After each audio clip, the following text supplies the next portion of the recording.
The Great Inversion. A conversation about how a pacifist movement became an empire's sword. I want to start with a question that I think is going to sound naive, but I promise it isn't. When did God give the church the right to wield the sword? That's not a naive question. That is, in fact, the question. And the honest answer, which I'll defend over the next half hour, is that God didn't. The church took it. And then, 4 or 5 centuries later, it produced a theology to explain why God had authorized the gift all along. That's a strong claim. So you're saying the foundational doctrine that lets popes crown kings and bless armies and call crusades has no actual basis in what Jesus taught? None. And what makes the story so remarkable is that, for about 10 generations, the early Christian movement understood this perfectly. They were unambiguously, defiantly, even embarrassingly pacifist. The transformation took roughly 4 centuries, and it happened through a series of small compromises, each of which seemed reasonable at the time. Together, they inverted the original teaching almost completely. Let's start at the beginning. Set the baseline for me. What did Jesus actually teach about violence? Whatever else you believe about Jesus, the textual record on this is not ambiguous. 5 sentences will give you the whole posture. Love your enemies. Bless those who curse you. If anyone strikes you on the right cheek, turn the other also. Put your sword back in its place. All who draw the sword will die by the sword. My kingdom is not of this world. If it were, my servants would fight. Blessed are the peacemakers. He taught non-resistance. He refused political messianism. When his closest disciple drew a weapon to defend him, he rebuked the disciple. He accepted his own execution rather than allow violent defense. And from the cross, he forgave his executioners. And the early movement understood that as a literal program, not a metaphor. A literal program. We don't have to speculate because we have the texts. Let me give you 4 witnesses, spread across roughly a century. Around the year 200, Tertullian writes, Christ, in disarming Peter, ungirt every soldier. He taught that no Christian could serve in the Roman army. Full stop. Around 248, the philosopher Origen is responding to a pagan critic named Celsus. Celsus had attacked Christians as parasites who refused military service. And Origen, instead of denying it, embraces it. He says, we do not go forth as soldiers. Christians fight, he tells Celsus, only with prayers. About 30 years earlier, Hippolytus of Rome had written down what amounts to a baptismal handbook. And in it, he says that a soldier seeking baptism must refuse to kill. And if a baptized Christian, or even a candidate for baptism, chose to enter the army, the community had to expel him. The phrase Hippolytus uses is, they have despised God. And finally, around 305, just before everything changes, Lactantius writes, it can never be lawful for a righteous man to go to war. Killing a human being is forbidden absolutely. He says no exception at all. That's stunning, because the entire familiar framing is the opposite. We think of just war theory as the default Christian position. We think of Christian soldiers, Christian knights, Christian crusaders. Right. And what I want you to absorb is that this pacifism was not a fringe opinion held by a few mystics. It was the mainstream Christian position for 10 generations. And the cross, the central symbol of the faith, was the symbol of an executed dissident, not a battle standard. Christians were martyred by the state. They were not partnered with it. So what happened? Tell me about the catastrophe, because that's the word you used. I use the word deliberately because many serious theologians have used it. The catastrophe has a date. 312. In 312, the Roman Emperor Constantine is marching on Rome.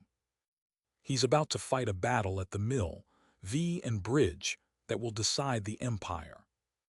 And according to the story, he reports a vision. A cross in the sky, and the words in hoc signo vinces. In this sign you will conquer. He paints the Christian monogram, the Kai rho, on his soldiers' shields. He wins the battle, and Christianity acquires its first emperor. Stop and notice what just happened. The symbol of the executed nonviolent Messiah has just become a sign of military victory. The inversion is already there in embryo. And the institutional changes follow fast. Astonishingly fast.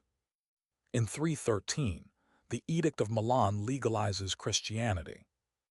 Persecution ends. In 325, the Council of Nicaea is convened, presided over by Constantine personally. Think about that for a moment. An unbaptized emperor, a man who had had his own wife and son executed, is now arbitrating Christian doctrine. The church and the imperial court fuse. And then, the cleanest single piece of evidence that the inversion is already complete. In 314, just 2 years after Constantine's vision, the Council of Arles excommunicates Christians who refuse military service in peacetime. Read that twice.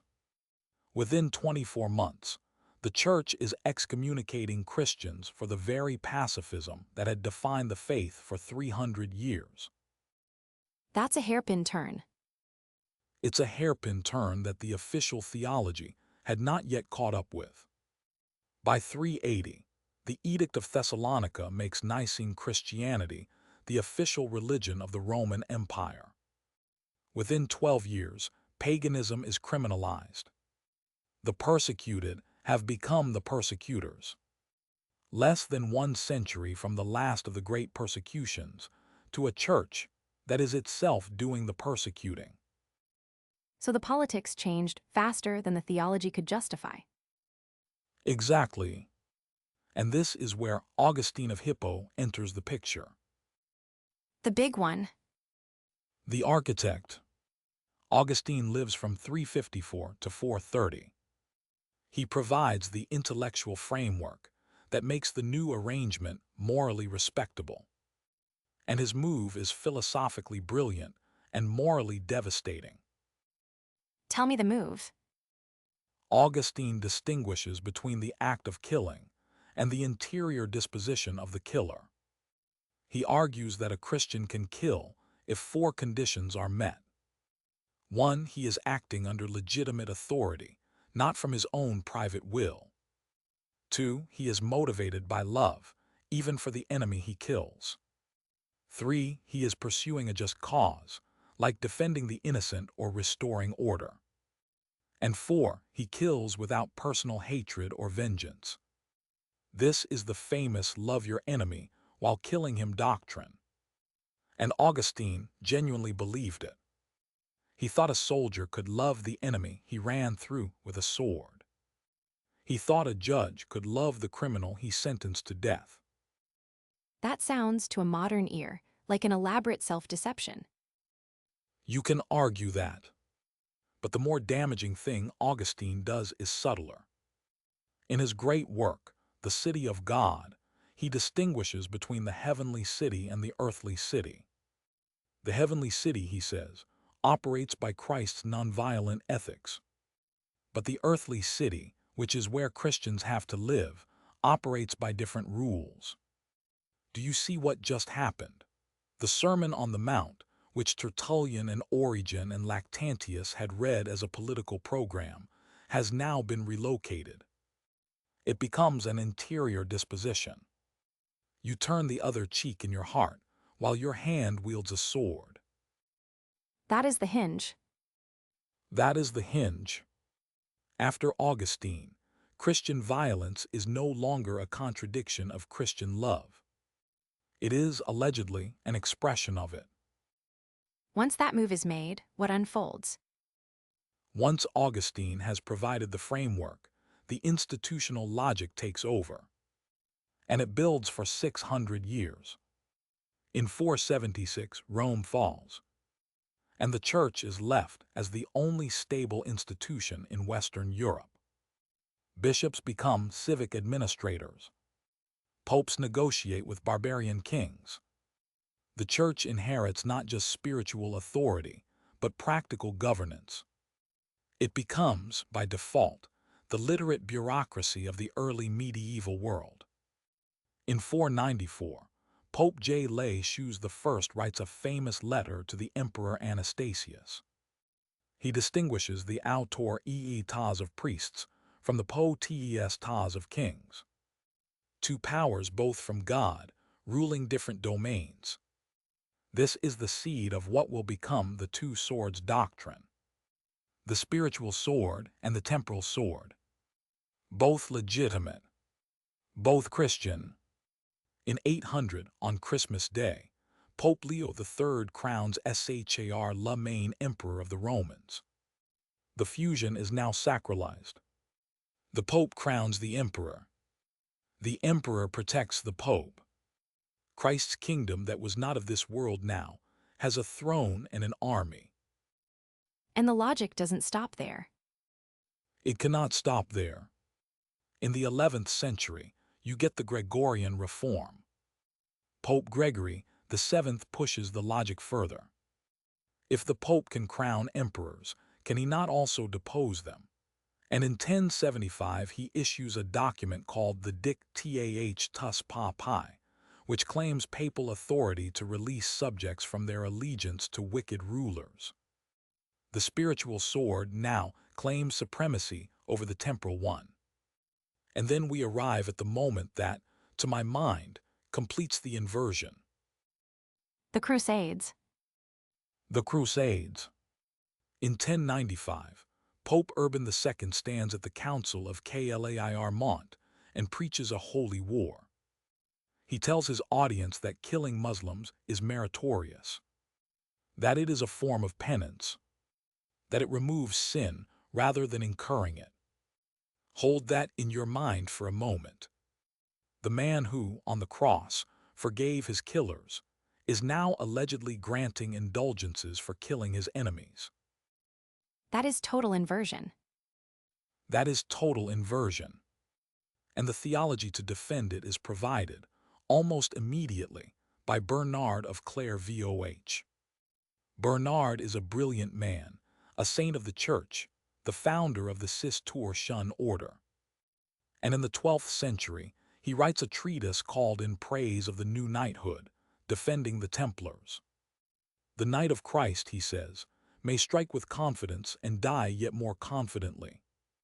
When he inflicts death, it is to Christ's profit. He even coins a new word, malicide, the killing not of a man, but of an evil. So the act of killing the human being in front of you is reframed as the killing of an abstraction. Whatever Christ said about loving enemies has now been so thoroughly inverted that killing them serves Christ. And then comes the formal statement of the doctrine. 1302. Pope Boniface VIII issues a bull called O Nam Sahinketam. And in it, he states the two swords doctrine in its mature form. He says, we are taught by the words of the gospel that in this church, and in her power, are two swords, the spiritual and the temporal. Both, therefore, the spiritual and the material swords are in the power of the church. And he claims this is from the gospel. He cites a passage from Luke, chapter 22, verse 38. It's a moment at the Last Supper. The disciples are misunderstanding Jesus. They say, behold, here are two swords. And Jesus, who has spent the entire gospel preaching nonviolence, responds wearily. The text says he replied, it is enough. Most modern readers, and many ancient ones, hear this as exasperation. As enough of this. As you've missed everything I've been telling you. And immediately afterward, The same Jesus rebukes Peter for using a sword. This passing exchange, in which Jesus immediately afterward forbids Peter to use a sword at all, becomes the proof text for church military authority. It is charitably creative exegesis. Realistically, it is the kind of reading you reach for when you have already decided what you need to prove. So let me come back to my opening question. When did God give this authority to the church? God didn't. The church took it. And there is no moment in the New Testament where Christ delegates temporal sword-bearing authority to his followers. The opposite is repeatedly stated. Peter is rebuked for using a sword. Pilate is told the kingdom is not of this world. The disciples are sent out as sheep among wolves, not as wolves with sheepskins. The two swords doctrine is a retroactive justification. It is the theology you produce when you've already become a worldly power, and you need to explain why this is consistent with your founding documents. It is, in the most literal sense, a usurpation dressed as a delegation. What was lost in the transformation? Because we should name that, not just diagnose it. What was lost is almost incalculable. The radical, world-overturning core of the original teaching, that God's power is revealed through powerlessness, that love conquers by suffering rather than by striking, that enemies are converted by being loved rather than killed. All of that was domesticated. It became an interior disposition compatible with any external violence. But it never disappeared.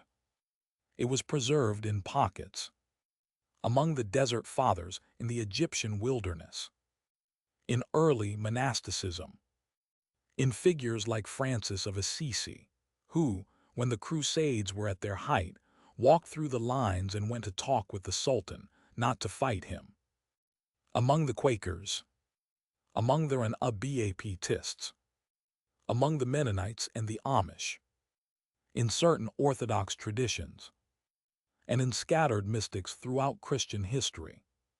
But these became minorities. They were often persecuted by the very Christianity that claimed to represent the same Christ. The mainstream had made its bargain with Caesar. And once that bargain was made, every subsequent compromise followed by its own logic. Give me your closing thought. Where does this leave us? It leaves us with a precise answer to a precise question.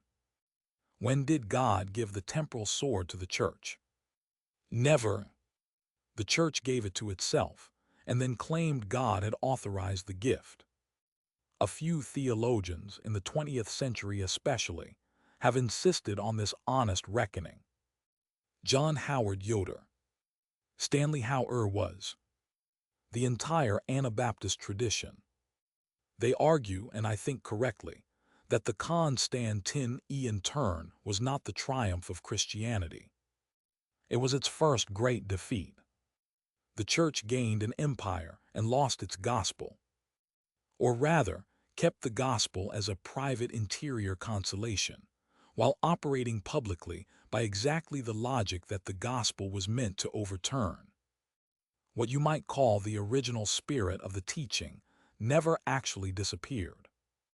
It was simply relocated from the center of Christian practice to its margins, where it has remained, occasionally erupting through figures who took the original teaching at face value and were usually treated as embarrassments by the institutions that claimed to represent them. That's the story. It is not a comfortable one, but I think it is the true one. Thank you. Thank you.